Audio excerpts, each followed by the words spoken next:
नमस्कार दोस्तों, मेरे चैनल पर मेरे समस्त दर्शकों का स्वागत है। जैसा कि आप जान रहे हैं, फरवरी मार्च का महीना चल रहा है और साल के अंतिम फाइनेंशियल ईयर में आईटीआर फॉर्म फिलअप करना बहुत ज़रूरी होता है।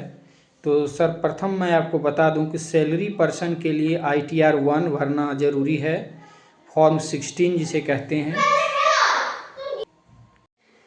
नमस्कार दोस्तों, आपके सामने ये फॉर्मेट प्रस्तुत है जिसमें कि आपके वेतन का सालाना ब्यौरा दिया हुआ रहता है। आईटीआर फाइल रिटर्न करने के लिए इसकी आवश्यकता होती है। इसके बिना आप अपना फाइल रिटर्न नहीं कर पाएंगे और इस स्लिप में आपको मार्च टू फरवरी तक का ब्यौरा देना पड़ता है। तो सबसे पहले इसमें आप देख रहे हैं मार्च 24 टू फरवरी 25 फाइनेंशियल ईयर यही होता है और साल में 2 बार आपको एरियर डीए एरियर मिलता है, वो जो भी हो। तो सबसे पहला जो देख रहे हैं वेतन मैट्रिक्स पुनरीक्षित मूल वेतन, इसमें आपको अपना मूल वेतन दे देना है। उसके बाद महंगाई भत्ता आपको जो भी मिलता हो वो दे देना है। मकान किराया भत्ता जो भी मिलता हो, चिकित्सा भत्ता, शहरी परिवहन भत्ता या अन्य कोई भी भत्ता अगर आपको मिलता हो तो उसको आपको लिख देना है इसमें। और आय का कुल योग में टोटल इनकम लिखना है, ग्रॉस सैलरी। और उसके बाद आप देख रहे हैं सीपीएफ या जीपीएफ में आप जो भी कटौती करवाते हैं उसका विवरण इसमें देना है। ग्रुप जीवन बीमा में जो कटौती है वो देना है। पेशा कर सर्विस टैक्स जो कि हर एम्प्लॉई को सितंबर महीने में देना पड़ता है, वो अपने मन मुताबिक 2 या 2,500 या जिसका जितना है वो यहाँ लिख देना है। उसके बाद है कटौतियों का योग, वो लिखना है। उसके बाद शुद्ध आय, ये सारे आय का कुल योग और कटौती का कुल योग माइनस करने के बाद जो इनकम होती है वही शुद्ध आय कहलाता है, जिसे लिखना है। 12 महीने का डिटेल देने के बाद दोनों एरियर का भी डिटेल्स इसमें देना रहता है। और सबसे नीचे जो कॉलम आप देख रहे हैं कुल योग का, उसको आप फिलअप कर लें। ये फॉर्मेट आप खुद HRMS से डाउनलोड कर सकते हैं या CFMS से भी डाउनलोड कर सकते हैं या अपने स्थापना शाखा से इसके लिए आप संपर्क कर सकते हैं। इस वेतन ब्यौरा सालाना वाला प्रपत्र भरने के बाद आपको ये वाला प्रपत्र भरना पड़ेगा, जिसमें उसी का डिटेल्स रहता है। इसमें सबसे पहले आप इनकम टैक्स पेयर जो हैं उनका नाम होगा, करदाता का पदनाम, उनके अधीनस्थ कार्यालय या विद्यालय का नाम जहां वो कार्यरत हैं, उनका पैन कार्ड नंबर और जिस ज़िले में हैं उस ज़िले के कोषागार का नाम। इसकी हार्ड कॉपी कोषागार को ही जमा की जाती है। उसके बाद क ऑप्शन जो आप देख रहे हैं, वेतन स्रोत से आय का विवरण इसी में देना है। सर्वप्रथम आप दें कि 7th पे कमीशन जो वर्तमान में लागू है उसमें आपका पे लेवल कितना है, 2, 3, 4 जो भी हो यहाँ भर दें। उसके बाद वेतन में आपको देना है मूल वेतन।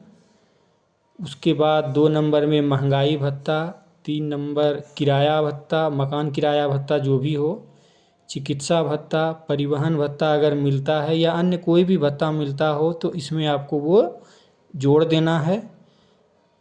8 नंबर में देख रहे हैं महंगाई भत्ता की बकाया राशि डीए एरियर, जो कि साल में मुख्य रूप से 2 बार मिलता है, या अन्य कोई बोनस वगैरह आपको मिलता है तो उसका डिटेल्स आपको इसमें फिलअप करना है। फॉर्म के हिसाब से टोटल इनकम आप देख रहे हैं 6,18,500, इसको लिख देना है ख वाले कॉलम में 6,18,500। उसके बाद घटाएं स्रोत से मानक कटौती, जो नए रिज्यूम के हिसाब से 75,000 की मानक कटौती इस बार दी गई है। तो 6,08,500 में 75,000 घटने के बाद आ गया 5,43,500। ये आ जाएगा सकल प्राप्त आय तक 5,43,500। अब इसको आप आ जाइए 10 नंबर कॉलम में लिख लीजिए 5,43,500 पर देय आयकर। चूँकि प्रथम 3 लाख पर आयकर नील है तो 5,43,500 में 3 लाख माइनस करने के बाद 2,43,500 पर आपको टैक्स देना है, जिसका 5% है। तो 5% आपका निकल गया 12,175 रुपया, जैसा कि आप कॉलम में देख रहे हैं। उसको आप 6CS जो दिया हुआ है उसमें लिख दें सबसे नीचे 12,175। 11 नंबर में उसी राशि को लिख देना है 12,175, और उसके बाद मानक कटौती जो 25,000 है उसको लिख दें। तो आप इनकम टैक्स नहीं दे रहे हैं, आपका इनकम टैक्स नील हो रहा है। ये आप खुद देख लीजिए। ऊपर वाले आगे वाले दोनों फॉर्मेट, दोनों प्रपत्र को भरने के बाद सबसे महत्वपूर्ण होता है फॉर्म 16, जो आपके सामने आप स्क्रीन पर देख रहे हैं। ये TDS फॉर्म भी कहलाता है, और इसका ये पार्ट A है, जिसमें आपको एक साइड अपने एम्प्लॉयर यानी आप जिसके अंदर कार्य करते हैं उनका डिटेल्स देना है, उनका नाम, कार्यालय का नाम, उनका पैन नंबर, DDO का टैन नंबर वगैरह, और दूसरी ओर आपको अपना डिटेल्स भरना है। आपका नाम क्या है, आपके कार्यालय का नाम, आपका पैन या आधार नंबर, इनकम टैक्स पे का असेसमेंट ईयर, ये सारा डिटेल्स आपको इसमें देना है। नीचे वेरिफिकेशन में भी आपको अपने एम्प्लॉयर का ही डिटेल्स देना है। ये आपके सामने फॉर्म 16 का पार्ट B है। इसमें आप सबसे ऊपर देख रहे हैं ग्रॉस सैलरी में आपको अपना वार्षिक आय देना है, कुल वार्षिक आय। यही फिगर आपको A के D कॉलम में भी लिखना है, जो टोटल दिया हुआ है। सेम 6,18,500 आ जाएगा। और ये सेम फिगर आपको लिखना है 3 नंबर कॉलम में, total amount of salaried received by current employ, इसमें भी वही आ जाएगा। 4 नंबर में दिया हुआ है लेस डिडक्शन अंडर 16, जो कि इस बार इसको 50,000 से बढ़ा के 75,000 कर दिया गया है। और C नंबर में है प्रोफेशनल टैक्स या सर्विस टैक्स, उसका ब्यौरा यहाँ भरना है।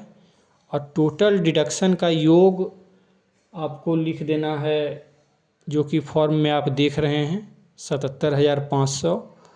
और इस योग को वार्षिक इनकम से घटा दिया गया है, जो कि 5,41,000 आ गया। अब हमें टैक्स देना है 5,41,000 में।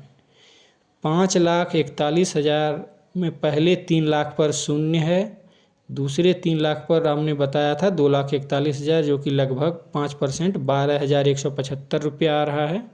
आप 11 और 12 नंबर कॉलम देखें।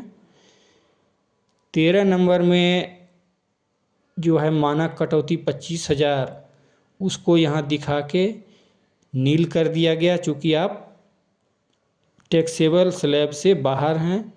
आप